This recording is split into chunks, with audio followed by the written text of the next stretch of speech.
Masjid Nurut Taubah berada di Desa Lapeo, Kecamatan Campalagian, Kabupaten Polewali Mandar, Provinsi Sulawesi Barat.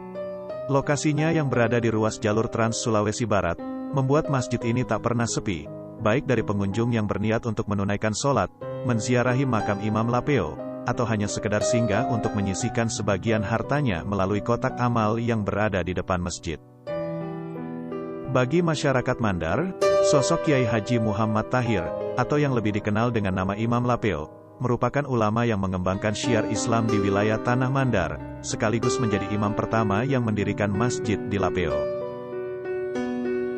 Imam Lapeo lahir di Pambusuang pada tahun 1839, dan giat menyebarkan syiar Islam hingga wafat pada tahun 1952.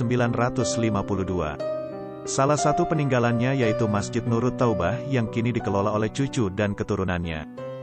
Salah seorang cucu Imam Lapeo pernah mengisahkan, sebelum ke Lapeo dan mendirikan Masjid Nurut Taubah, Kiai Haji Muhammad Tahir pernah mengunjungi berbagai tempat untuk menimba ilmu agama, mulai dari Parepare, Madura, Jawa, Sumatera, Istanbul, hingga Mekah. Itulah sebabnya masyarakat setempat juga sering menyebut Imam Lapeo dengan panggilan Kane Ambol, artinya kakek dari Istanbul.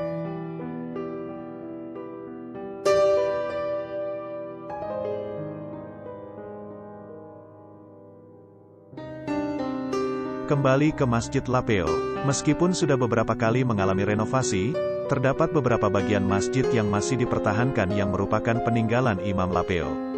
Di antaranya mihrab, menara masjid, hingga pintu gerbang masjid. Mihrab masih mempertahankan bentuk awalnya, begitu pula menara masjid yang modelnya terinspirasi dengan menara masjid di Istanbul. Dinamakan Masjid Nurut Taubah yang berarti cahaya taubat, karena semasa hidupnya Imam Lapeo banyak menyadarkan orang-orang dari perbuatan maksiat, seperti sabung ayam dan minum-minum.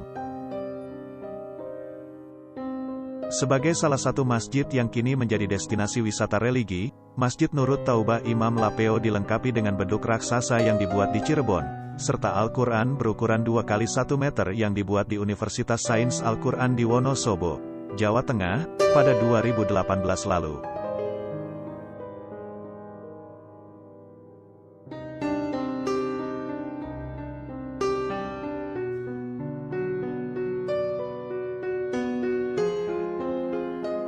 Pada saat awal dibangun, masjid ini menggunakan campuran putih telur. Karena saat itu, semen masih belum terlalu dikenal warga desa. Namun sudah mengalami beberapa kali renovasi hingga sekarang. Tinggal menaranya yang sampai sekarang belum direnovasi pondasinya. Masjid ini, menurut Arfa banyak memperlihatkan kebesaran Allah Subhanahu wa Ta'ala. Masyarakat sekitar kerap diperlihatkan kejadian-kejadian aneh. Salah satunya menara masjid yang sempat miring. Dulu menaranya sempat miring dan hampir jatuh. Kejadian itu kira-kira 15 tahun lalu.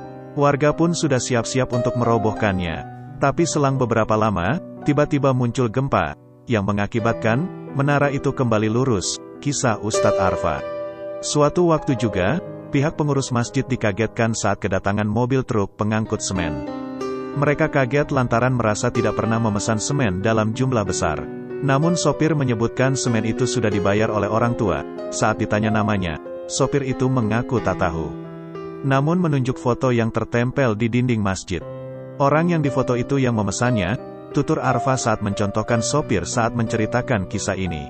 Para pengurus masjid pun kaget, karena foto yang ditunjuk itu adalah Imam Lapeo yang sudah meninggal berpuluh-puluh tahun lalu. Terbaru ini, warga Lapeo kembali dihebohkan satu peristiwa aneh lainnya, yaitu kisah uang celengan masjid yang tiba-tiba kembali sendiri ke lemari si penyumbang. Kisah itu diungkapkan sendiri oleh si penyumbang tersebut. Ia kaget karena uang yang baru ia sumbangkan tiba-tiba muncul di lemari kamarnya. Dan ia mengakui, jika uang itu merupakan hasil judi. Hal itu diungkapkan sendiri si penyumbang.